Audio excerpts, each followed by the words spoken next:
দুদিনের মণিপুর সফরে যাচ্ছেন রাষ্ট্রপতি দ্রৌপদী মুর্মু। রাজধানী ইম্ফলে জোরদার নিরাপত্তা ব্যবস্থা 11 এবং 12 এই দুদিন সফর রয়েছে। মণিপুরের ইম্ফলে নুপিলাল স্মৃতি কমপ্লেক্স 86তম নুপিলাল দিবস উদযাপন। জো কাউন্সিল রাষ্ট্রপতির মণিপুর সফরকে স্বাগত জানিয়েছে। ইন্দ্রাণী দাশগুপ্ত আমাদের প্রতিনিধি রয়েছেন টেলিফোনে।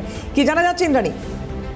দেখো, দুদিনের মণিপুর সফরে আজ এবং আগামীকাল রাষ্ট্রপতি দ্রৌপদী মুর্মু থাকবেন এবং মণিপুরের এই মুহূর্তে যে উত্তপ্ত পরিস্থিতি, সেখানে দ্রৌপদী মুর্মুর এই যে সফর, একে ঘিরে কিন্তু মণিপুরে কড়া নিরাপত্তা ব্যবস্থা করা হয়েছে।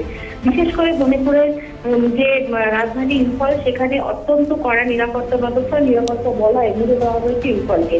কারণ মণিপুরের জো কাউন্সিল রাষ্ট্রপতি মুর্মুর এই দুদিনের সফরকে স্বাগত জানালে কিন্তু উপত্যকা ভিত্তিক বিদ্রোহী গোষ্ঠীগুলির সংগঠন করকম, তারা কিন্তু রাজ্যব্যাপী বন্ধের ডাক দিয়েছে।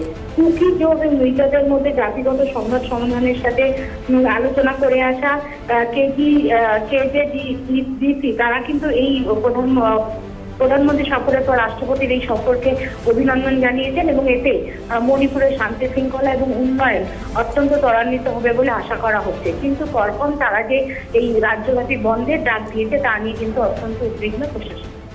ধন্যবাদ ইন্দ্রাণী।